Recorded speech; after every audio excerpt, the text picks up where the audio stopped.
ada 7 golongan yang kata Nabi SAW, dan hari ini kita buktikan. Dan 7 golongan itu adalah orang-orang yang dinaungi dan tak ada dapat naungan selain naungan Allah Subhanahu wa taala. Siapa dia? Syabani yatahabbani fillah. Seorang anak muda yang mereka berkumpul, tapi pada saat mereka berkumpulnya ada rasa cinta fillah kepada Allah Subhanahu wa taala. Orang kalau cinta tanpa didasari kepada Allah Subhanahu wa taala, maka cintanya fana. Tapi kalau seandainya cintanya tersebut didasari karena Allah Subhanahu wa taala, maka cintanya tidak hanya ia dapat di dunia, tapi nanti juga dia akan temui ketika sahabatnya berada di surganya Allah Subhanahu wa taala. Siapa orang-orang yang cinta kepada Allah, seperti apa sih contohnya?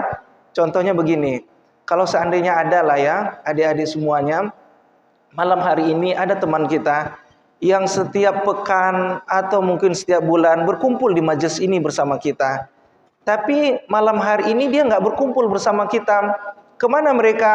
Bukan mereka melakukan kemaksiatan, tidak. Kemana mereka? Bukan mereka melakukan perbuatan yang Allah murka, tidak. Tapi ternyata mereka malam hari ini terbaring di rumah sakit. Yang harusnya mereka bersama-sama dengan kita, yang harusnya mereka duduk satu majlis bersama kita, tapi mereka justru menghabiskan malam ini di rumah sakit. Maka orang ini ketika ada rasa sedih dan khawatirnya kepada sahabatnya yang terbaring sakit, maka itulah contoh kepada mereka yang yatahabbani fillah, orang yang cintanya kepada Allah Subhanahu wa taala. Maka cinta kepada Allah ini selalu kita pegang erat-erat.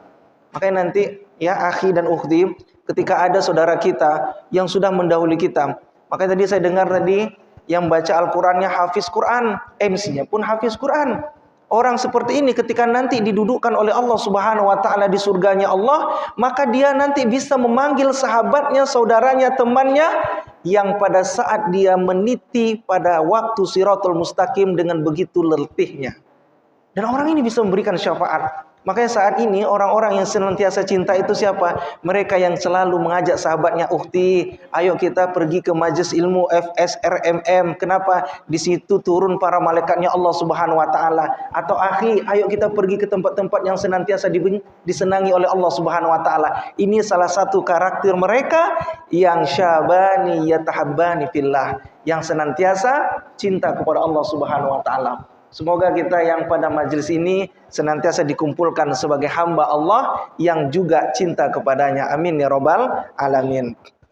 Adik-adik yang berbahagia, hadirin yang Allah muliakan, tema kita pada malam hari ini adalah tentang makin kesini makin kesana. Tema ini menarik. Kenapa menarik? Karena belakangan, oh gitu ya, ini bukanya.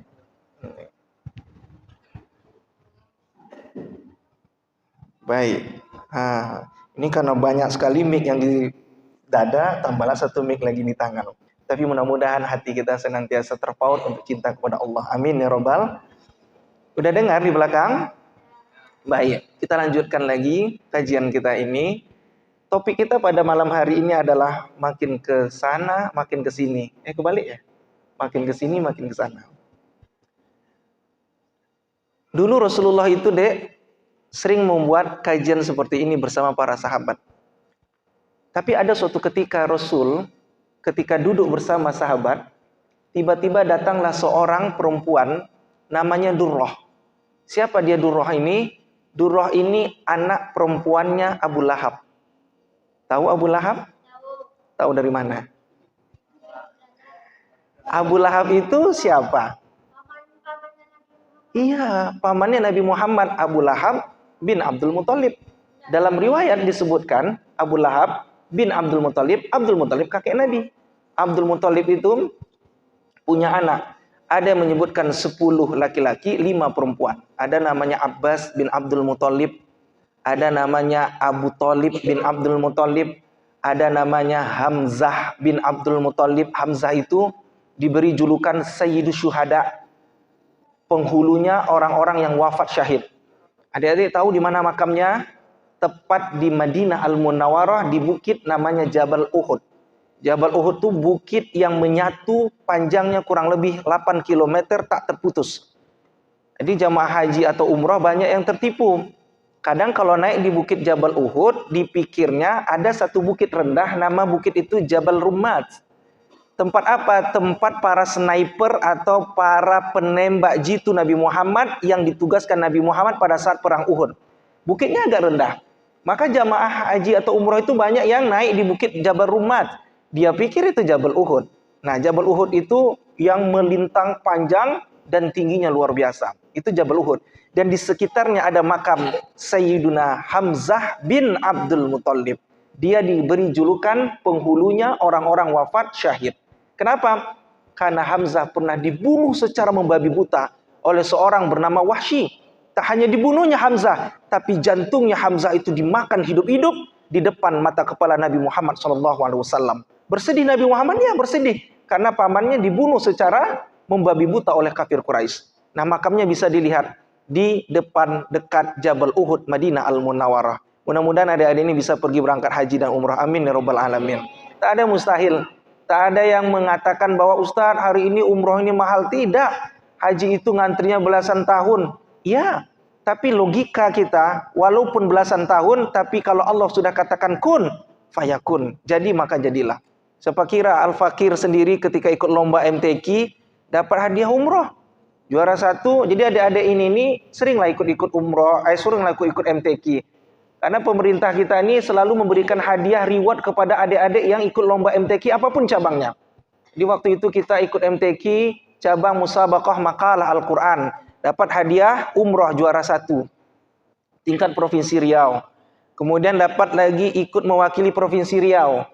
Juara nasional tahun itu 2014 di Batam. Juara nasional dapat hadiah haji dari Pemprov Riau. Juara tingkat provinsi hadiah umroh. Alhamdulillah berangkat. Juara nasional dapat haji. Tapi hajinya ngantri panjang. Maka saat itu saya ambillah, boleh pilih. Mau ambil hajinya, tapi syaratnya ngantri. Atau yang kedua, ambil duit senilai haji. Maka saya lama menunggu saat itu. Akhirnya saya pilihlah uang senilai haji. Itulah uang itu habis untuk hantaran belanja sama menikah.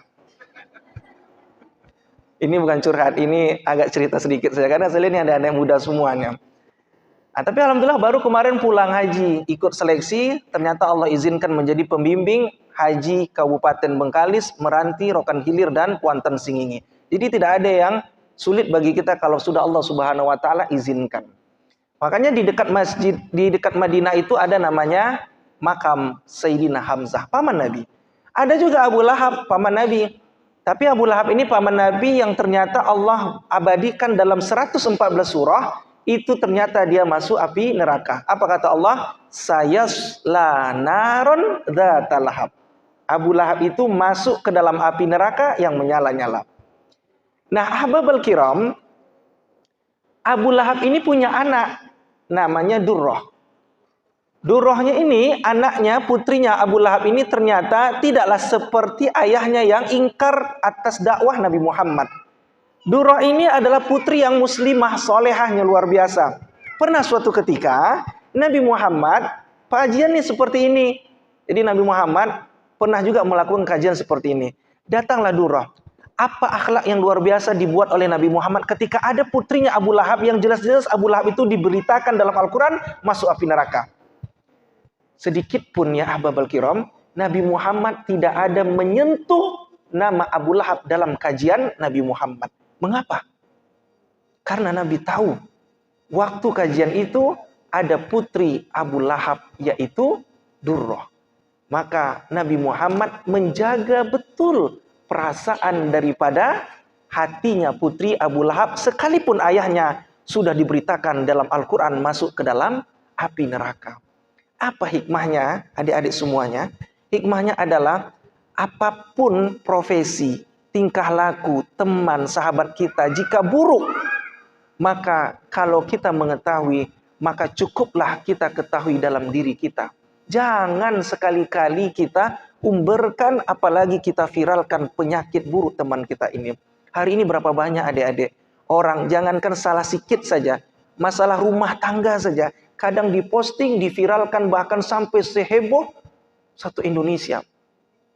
Terjadi percekcokan di rumah tangga, hebohnya luar biasa, lalu laporkan kepada orang-orang, hingga pada akhirnya orang-orang mengetahui. Setelah kejadian ini beritanya heboh, apa yang terjadi? Dicabut pula laporannya. Ini kan membuat warganet itu membuat sedikit sedih, kan begitu. Tahu aja. Nah, hari ini makin hari makin luar biasa penyakit orang. Yang harusnya rumah tangga, makanya mahasiswa saya selalu sampaikan ya akhir ya, semester akhir. Kalian ini ya akan selesai wisuda, selesai menempuh pendidikan.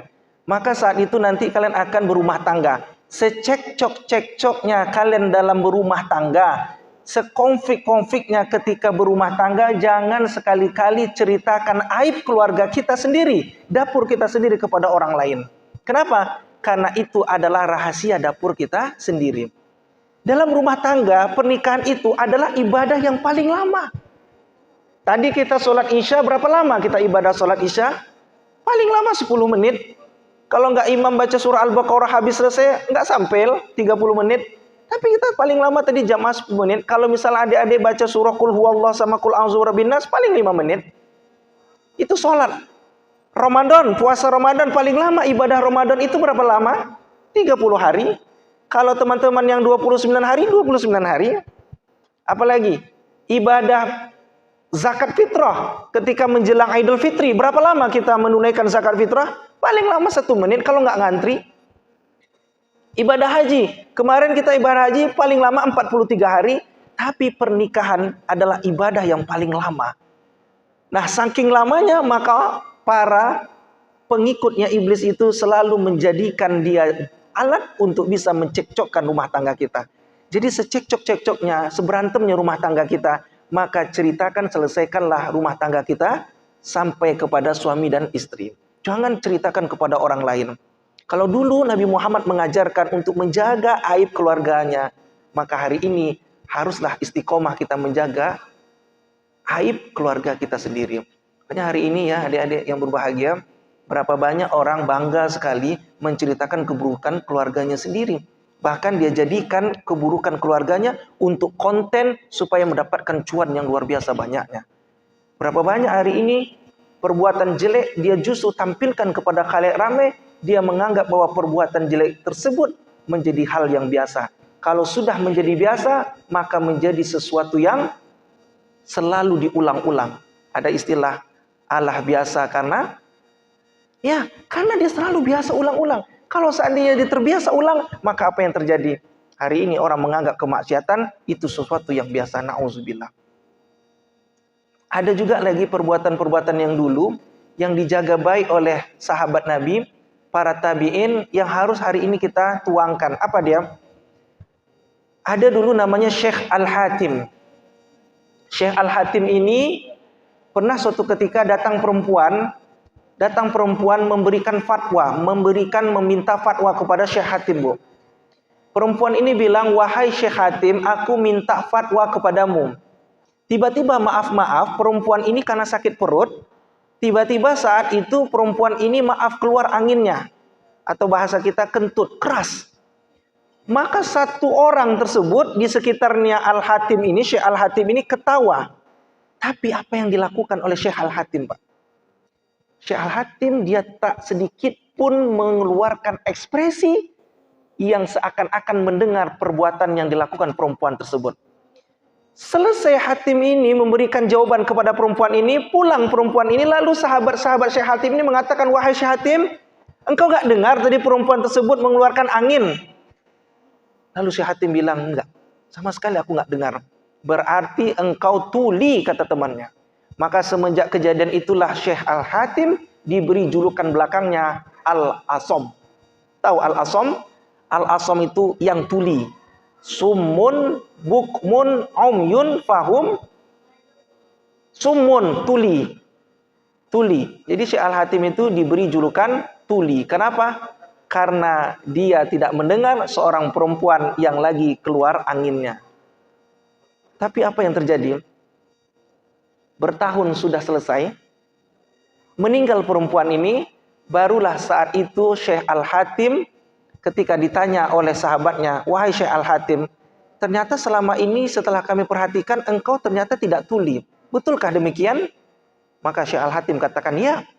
Tapi kenapa beberapa tahun yang lalu, kata teman-temannya, beberapa tahun yang lalu kami pernah mendengar informasi bahwa ada perempuan yang meminta fatwa kepada engkau, lalu perempuan itu maaf keluar anginnya, dan anginnya tersebut besarnya luar biasa suaranya, tapi engkau nggak mendengar. Apakah yang engkau perbuat sampai-sampai tidak mendengar suara kentut perempuan ini? Apa kata Syekh Al-Hatim?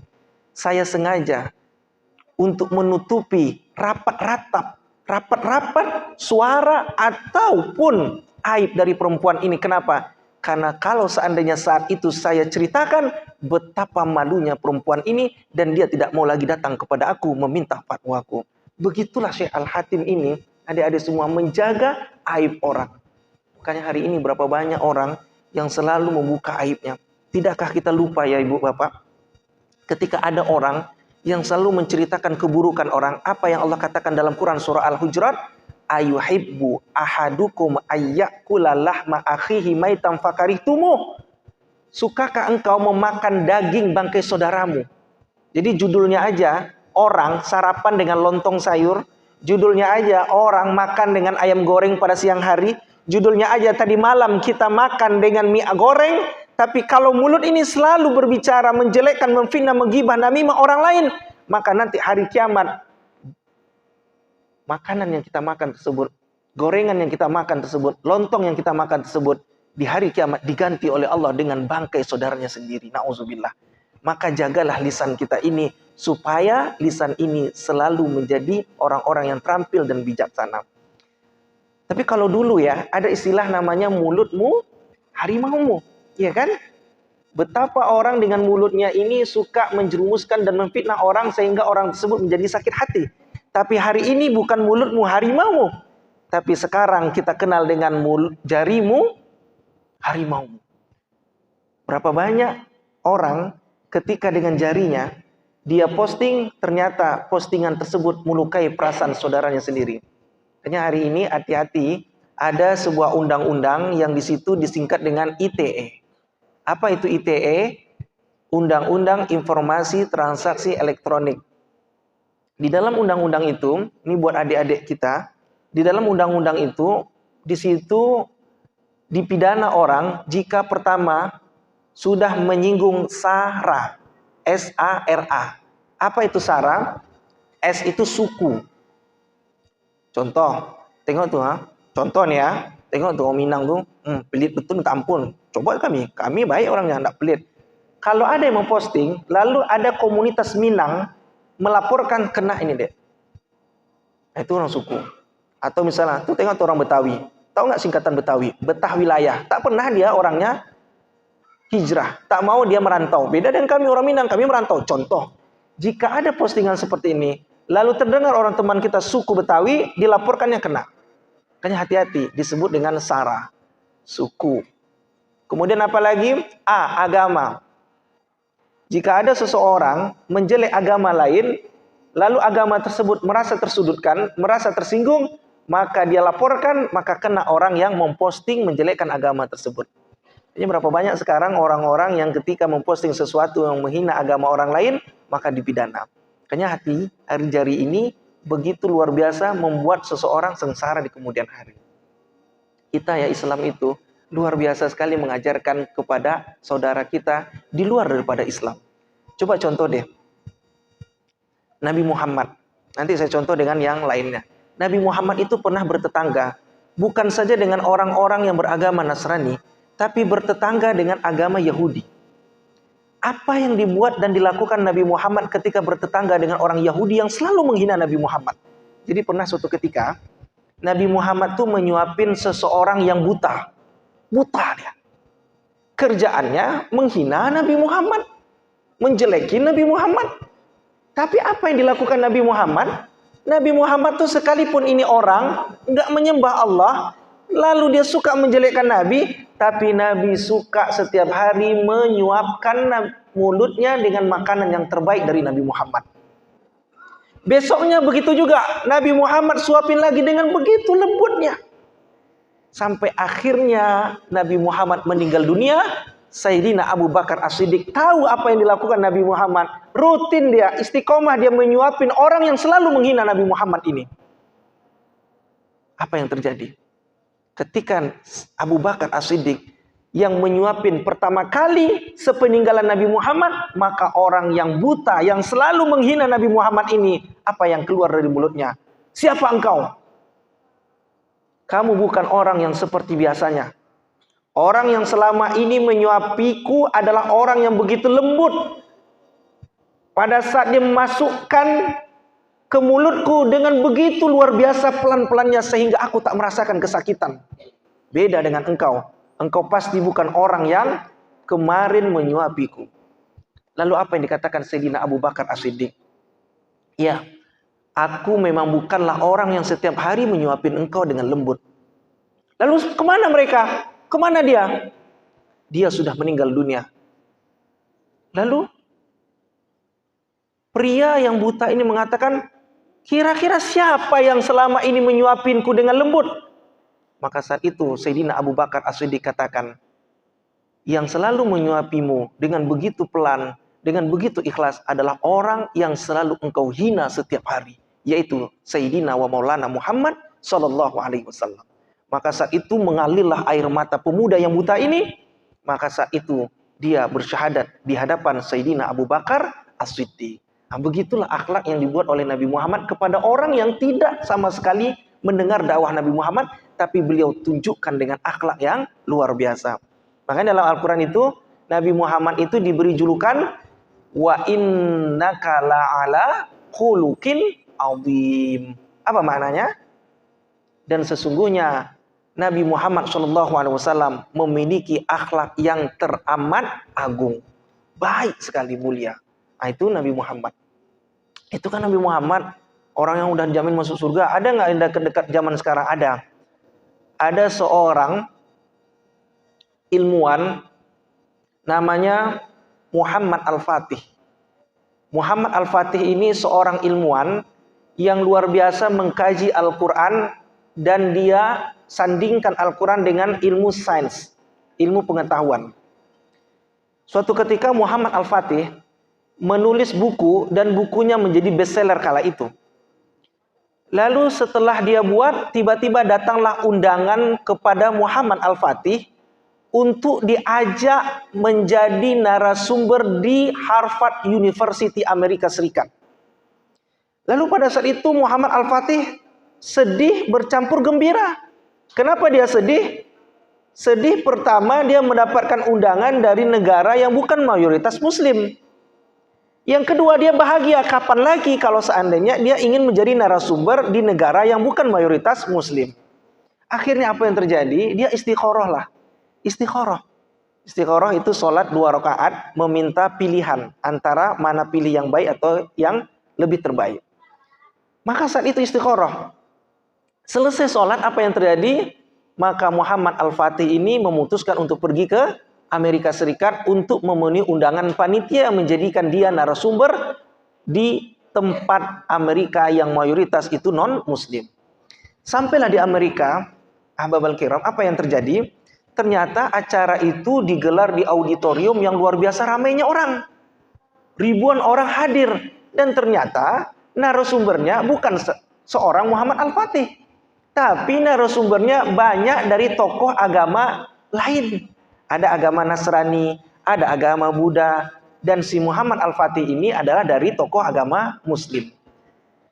Karena Muhammad Al-Fatih ini tahu audien itu pernah menulis sebuah buku yang dikaitkan dengan sains serta ilmu pengetahuan, maka apa yang terjadi? Satu persatu narasumber ini memberikan materinya. Dari agama Buddha memberikan materinya. Selesai dari agama Nasrani menyampaikan materinya. Terakhir, apa yang terjadi? Giliran Muhammad Al-Fatih mempresentasikan materi dia. Setelah dia presentasikan materinya, apa yang terjadi? Semua ayat Al-Quran dia kaitkan dengan ilmu pengetahuan. Contoh, dia katakan bahwa matahari itu tidak akan pernah bertemu dengan rembulan. Disebutkan dengan Quran surah Yasin. Dia katakan juga bahwa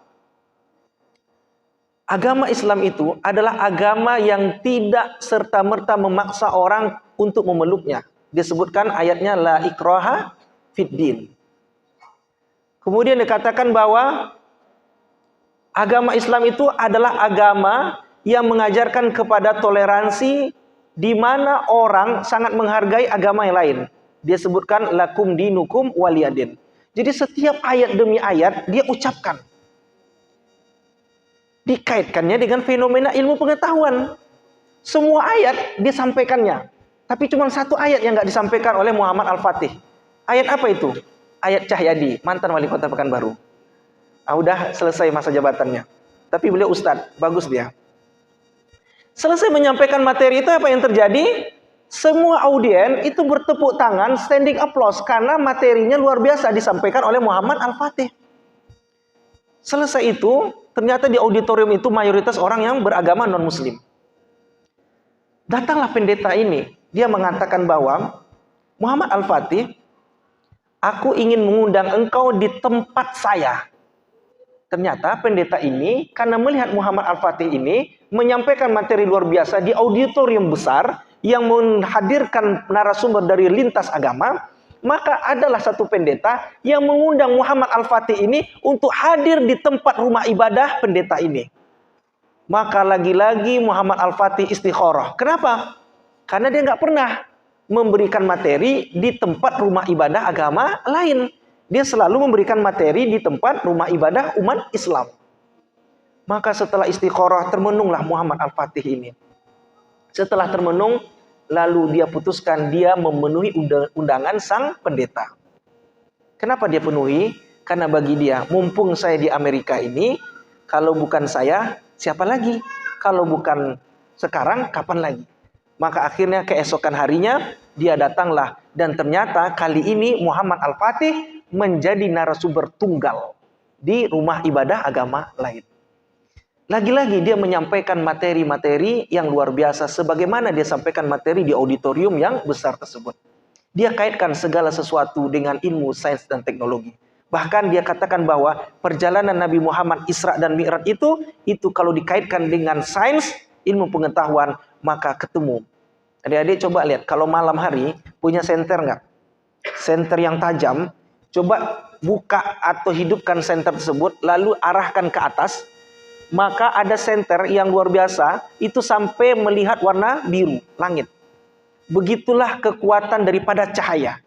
Maka cahaya diambil oleh para pakar fisika, ternyata kekuatan cahaya itu sama dengan kekuatan pada saat Nabi Muhammad Mi'raj dalam waktu sepertiga malam, mulai dari Masjidil Haram ke Masjidil Aqsa, lalu ke Sidratul Muntaha, sampai lagi balik ke Masjidil Haram Mekah Al-Mukarramah.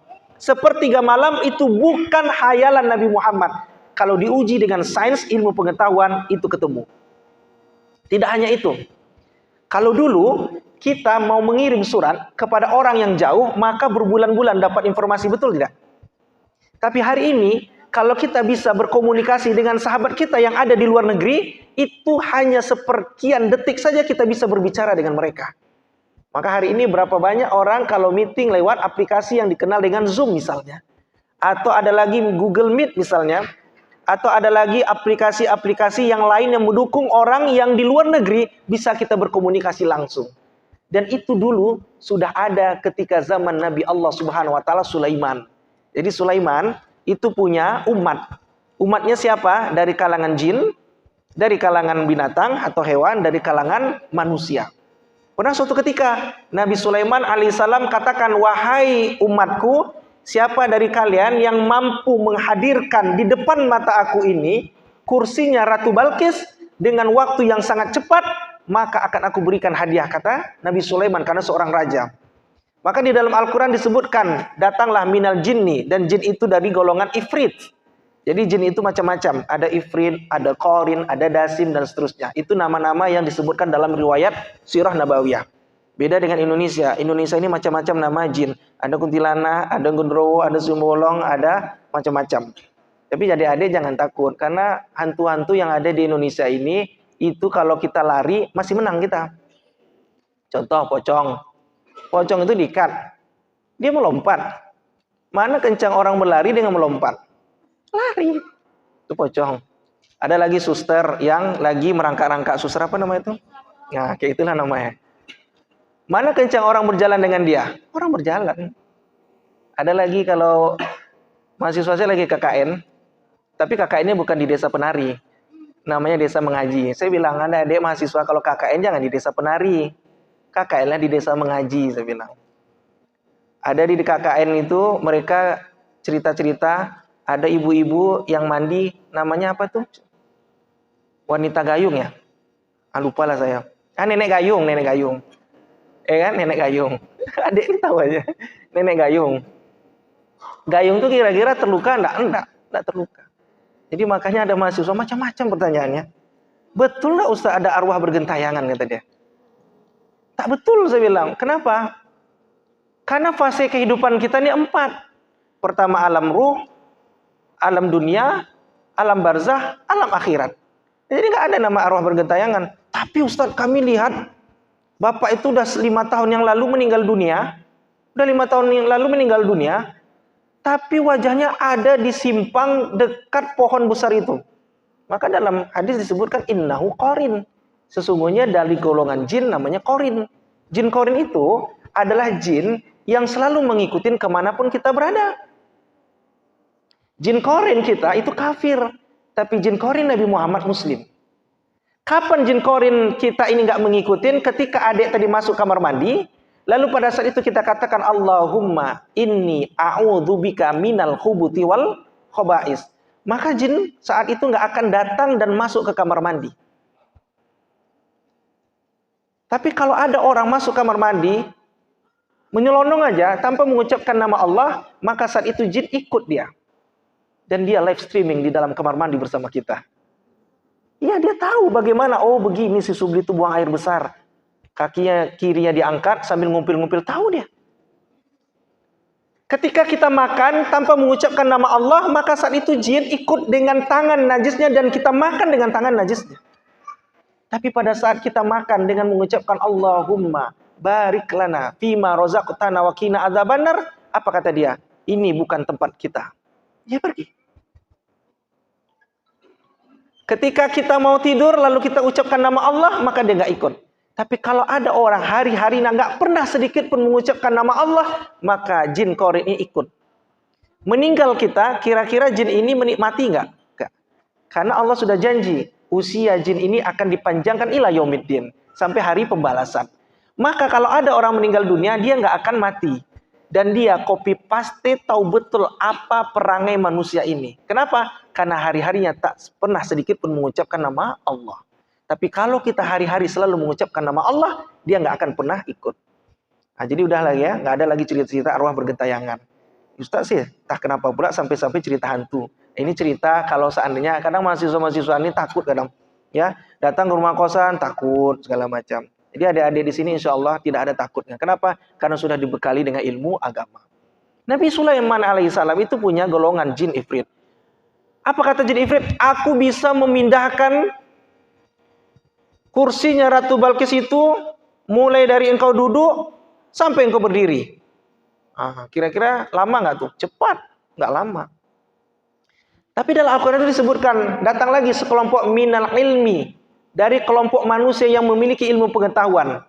Apa dia? Aku bisa memindahkan kursi itu dengan kecepatan lebih daripada ifrit. Apa dia? Kedipan mata. Dari kedipan mata ini ternyata dipilihlah Nabi Sulaiman alaihissalam kepada golongan manusia yang memiliki ilmu pengetahuan ini. Apa maknanya? Maknanya ternyata sains dan ilmu pengetahuan itu kalau dikaitkan dengan Al-Quran, semuanya berbicara tentang kehidupan alam ini. Coba kita lihat. Ketika matahari ini berjalan, wasyamsi tajri limustaqarril laha dzalika taqdirul azizil alim. Berjalan dia. Matahari ini berjalan.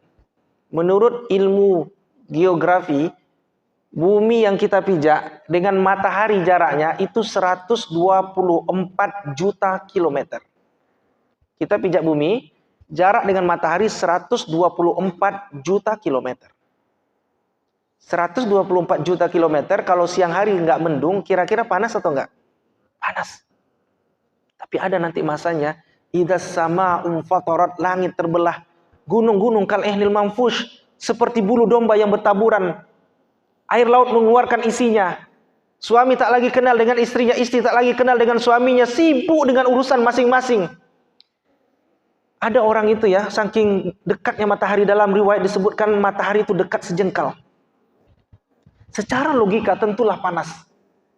Tapi ada sekelompok orang walaupun sejengkal tapi dia merasakan nikmatnya, nyaman seperti malam ini.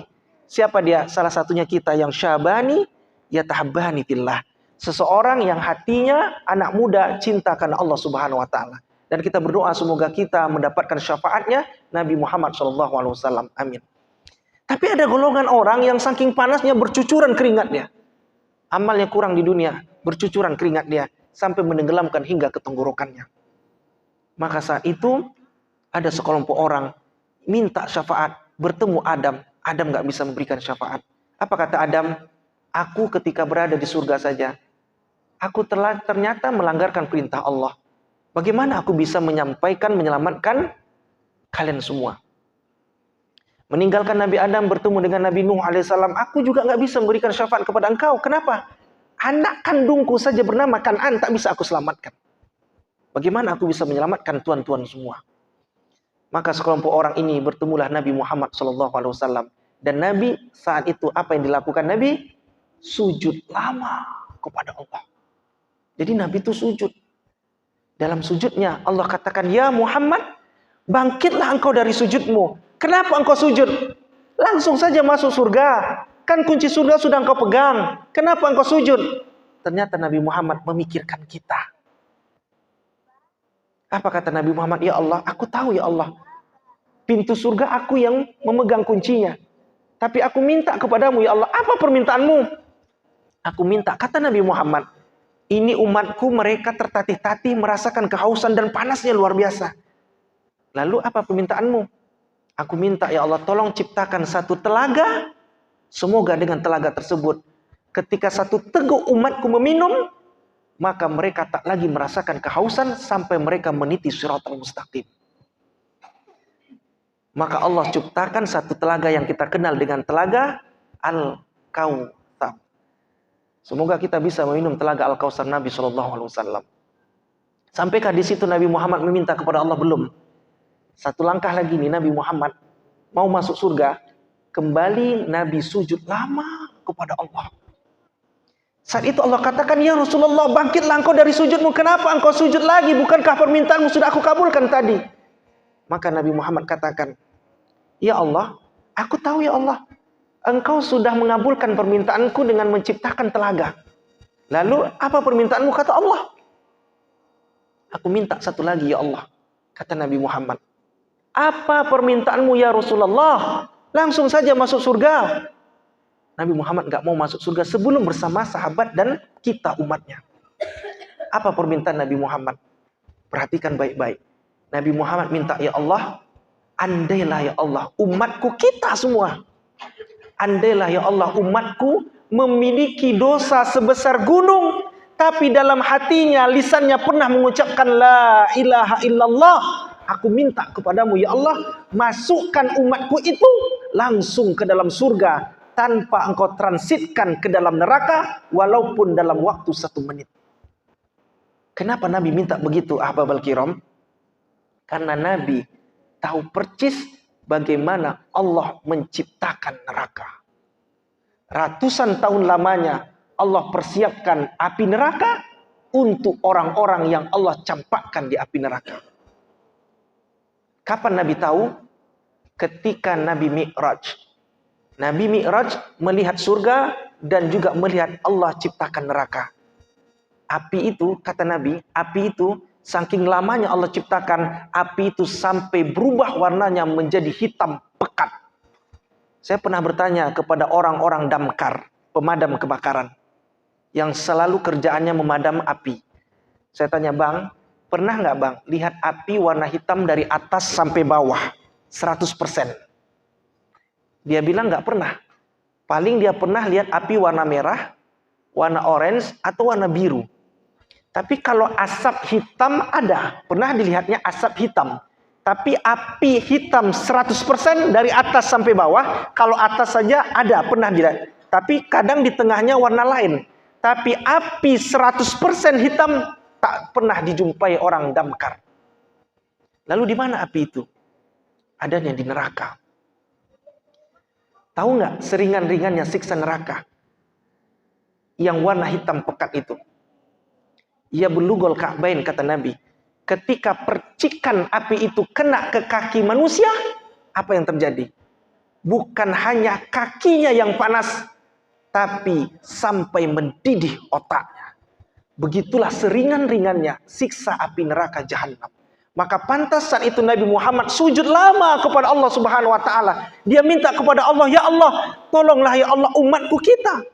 Masukkan dalam surga ya Allah tanpa Engkau transitkan ke dalam neraka. Walaupun dalam waktu 1 menit atau 1 detik. Karena 1 hari di neraka sama dengan 1000 tahun dunia. 24 jam di neraka sama dengan 1000 tahun di dunia. 3 jam di neraka sama dengan 125 tahun di dunia. 2 jam di neraka sama dengan 84 tahun di dunia. 1 jam di neraka sama dengan 42 tahun di dunia. 60 menit di neraka sama dengan 42 tahun di dunia. Maka pantaskah Nabi Muhammad sujud lama kepada Allah supaya kita langsung masuk ke dalam surganya? Pantas. Karena apa? Nabi nggak mau umatnya transit ke dalam neraka. Makanya alhamdulillah kalau adik-adik semua suka bermajelis ilmu, nanti pada saat masuk ke dalam surga, adik-adik bisa request kepada Allah. Ya Allah, aku di dunia ya Allah suka bermajelis ilmu bersama komunitas FSRMM. Aku minta kepadamu ya Allah agar aku bermajelis ilmu dan narasumbernya Sayyidina wa Maulana Muhammad SAW. Keren gak? Keren. Perempuan-perempuan yang akhwat bisa minta kepada Allah. Ya Allah, kami suka buat majelis taklim ibu-ibu. Kami buka majelis taklim perempuan. Kami selalu setiap pekan buat majelis ilmu. Kami minta di surga ini supaya dihadirkan narasumbernya, ustazahnya Ummul Mukminin Aisyah radhiyallahu anha. Karena beliau adalah istri Nabi yang paling banyak meriwayatkan hadis Nabi SAW. Dan itu bisa kita minta kalau kita di dunia, hari-hari kita selalu bermajelis ilmu. Makanya adik-adik yang berbahagia, apa yang dilakukan orang-orang sekarang perbuatan buruk itu tinggalkan. Karena semakin hari kita lihat perbuatan-perbuatan itu luar biasa menjamurnya. Barusan kemarin kita sudah meninggalkan Rabiul Awal. Hari di mana Nabi Muhammad dilahirkan. Bukan berarti kita lupain lagi perbuatan untuk mengingat kelahiran Nabi. Itu hanya momentum setahun sekali. Tapi sekarang bulan Rabiul Akhir ini kita juga ikut serta mengingat-ingat kelahiran Nabi, memperlihatkan bukti kecintaan kita kepada Nabi Muhammad SAW. Dulu orang banyak sekali cara menghina Nabi Muhammad. Ada kemarin itu orang menghina Nabi Muhammad dengan cara mengaku dirinya sebagai Nabi.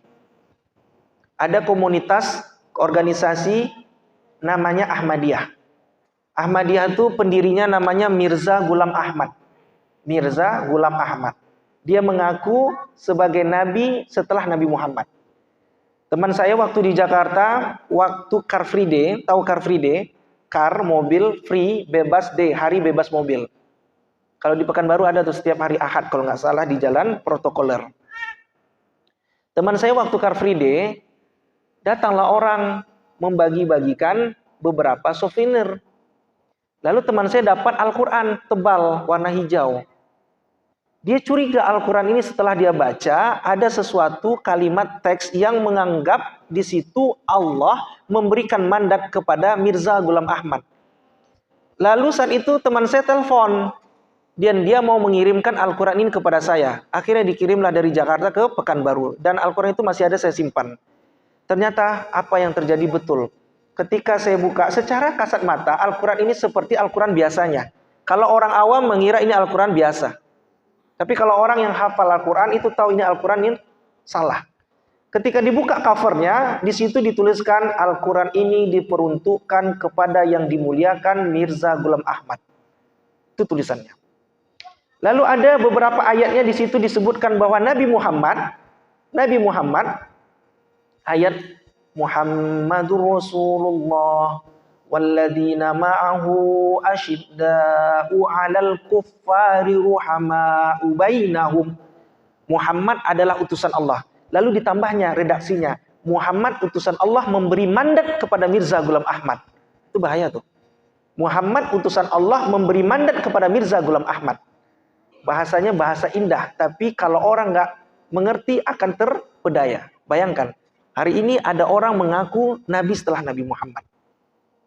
Bahkan kemarin ada viral kan Al-Quran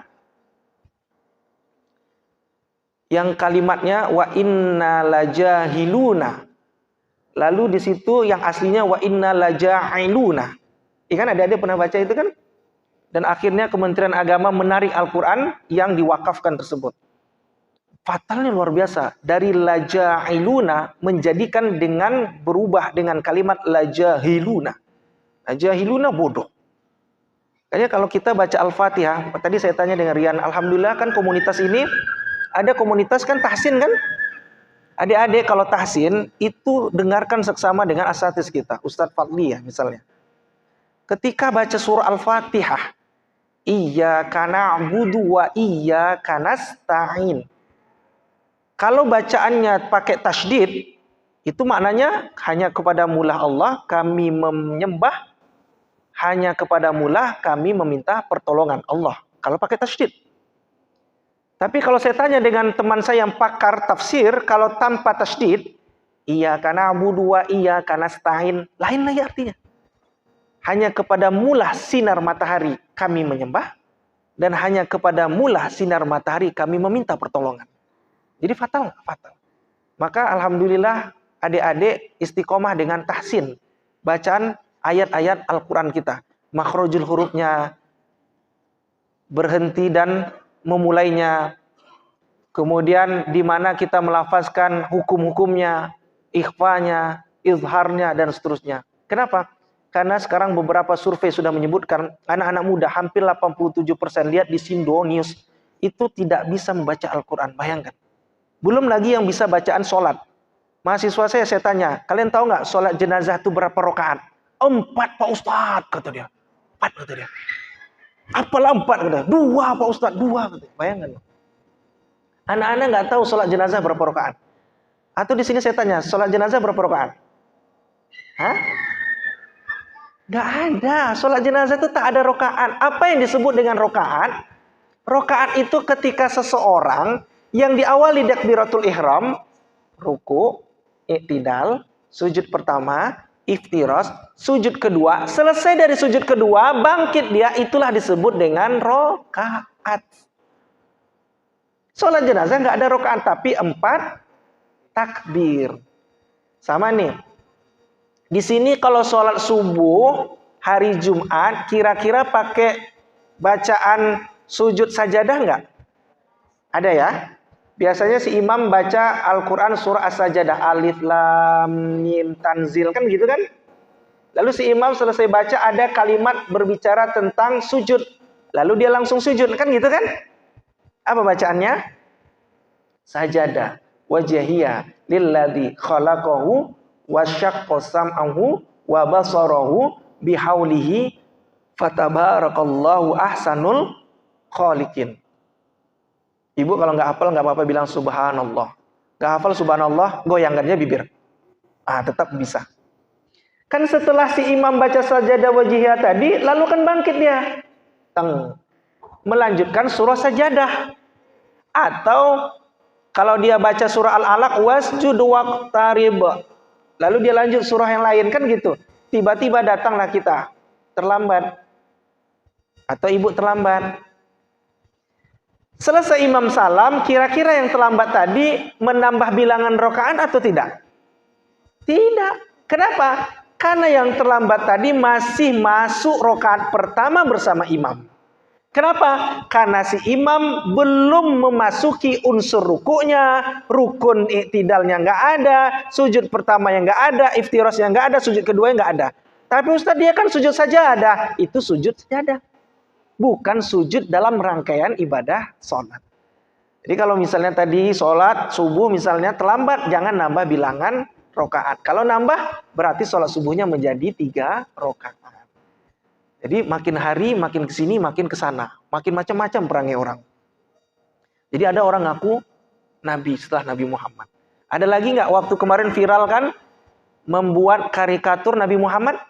Siapa yang menang maka dia mendapatkan hadiah. Apa yang terjadi? Umat Islam seluruh dunia memboikot produk-produk yang ada di Prancis, kan begitu kan? Karena mereka membuat karikatur Nabi Muhammad. Bayangkan. Sampai-sampai di Indonesia pun mereka buang produk-produk Prancis. Apa produk Prancis, Ustaz? L'Oreal Paris misalnya. Wah, Ustaz nih iklan pula. Enggak. Kalau ibu-ibu, bapak-bapak misalnya pakai itu, gantilah yang lain. Apa merek yang bagus? Pokoknya itulah dia. Pokoknya halal tuh. Yang membangun masjid itu luar biasa tuh dia. Bayangkan tuh, ada orang ngaku buat karikatur Nabi Muhammad. Beberapa tahun yang lalu di Pasar Bawah ada berita heboh. Tahu sendal karet? Sendal karet, sendal yang agak ringan.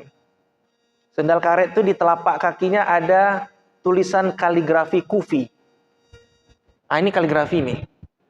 Kaligrafi itu ada macam-macam. Ada kaligrafi diwani, ada naskhi, ada sulus, ada kufi, dan seterusnya. Ada yang buat sendal karet di bawah telapak kakinya itu, telapak kaki itu. Ada tertulis kaligrafi yang petak-petak kufi, itu tulisannya mim, ha, mim, dal. Kalau orang MTQ pasti tahu bacaannya. Bacaannya Muhammad.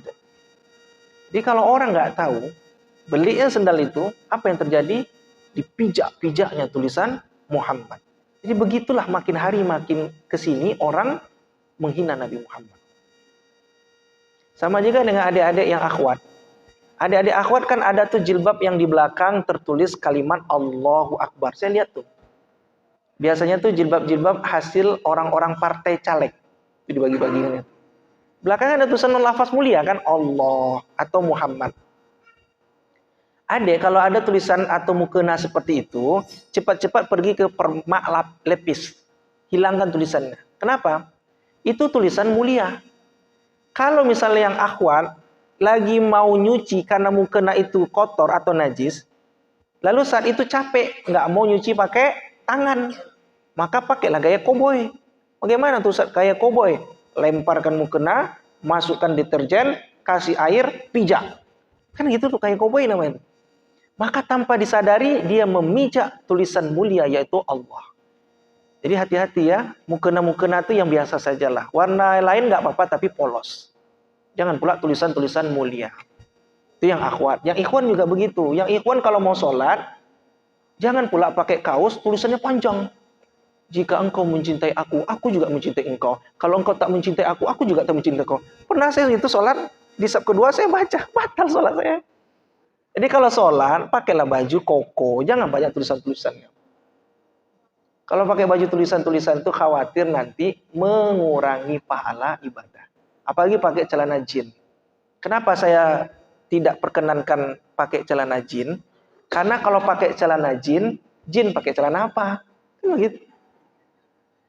Nah, khawatirnya celana jin ini, maaf, ketika adik-adik yang ikhwan sujud, itu nampak. Ya, karena memang begitu produknya. Kalau nggak pakai yang agak panjang, akan nampak. Apalagi dibaluti dengan kaos. Maka kesini, kesana.